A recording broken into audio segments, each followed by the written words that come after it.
the first thing that happened was it was clear who am I or what am I.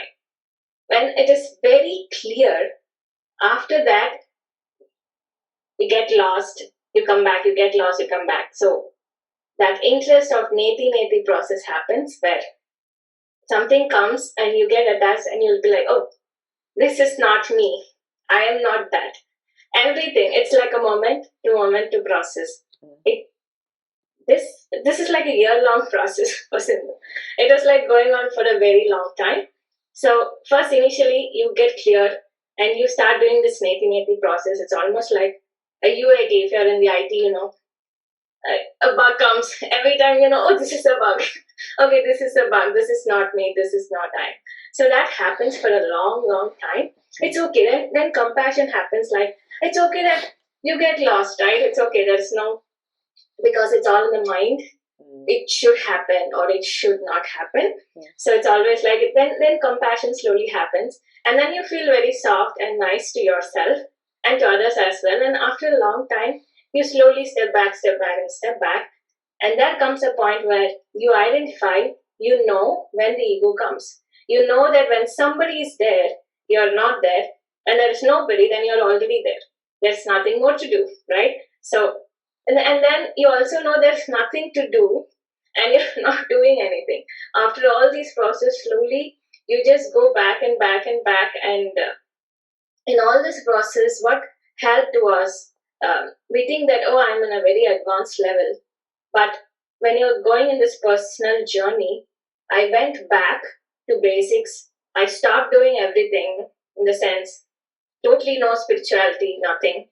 It's just like your own self-learning. It's still happening, but it's your own self-learning where you go to the basics. You have told us everything in the last so many years.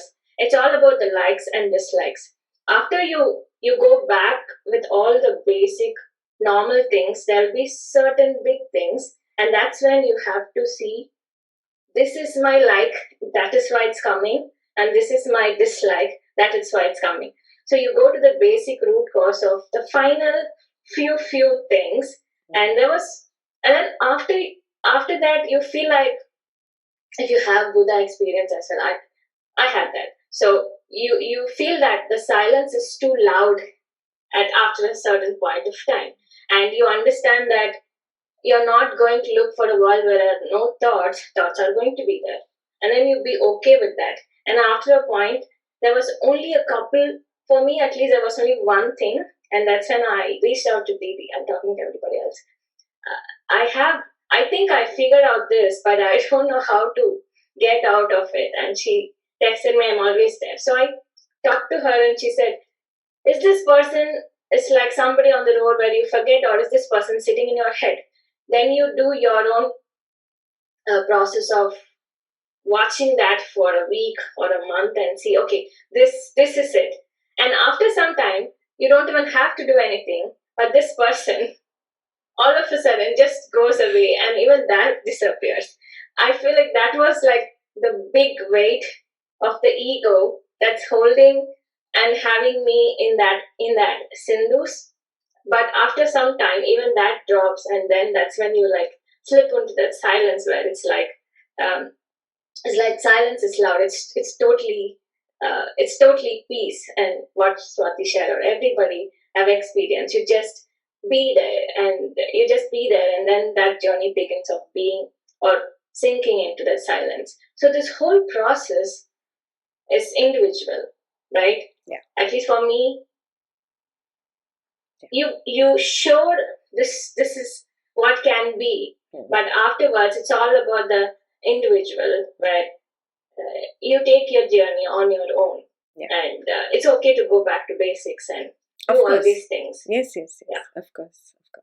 So I just thought I'll share this experience, so that in this journey sometimes it's scary because the whole world is going in one direction, and you're just standing there and seeing everybody going, because at a point you realize that, okay, I'm completely different from the whole world.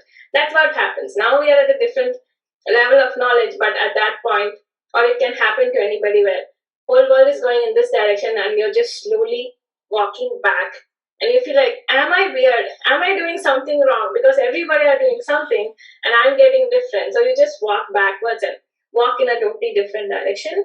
And that is when it takes courage to say, it is okay, I'm doing the right thing because you told me, don't believe anything anybody says who has never tasted this silence.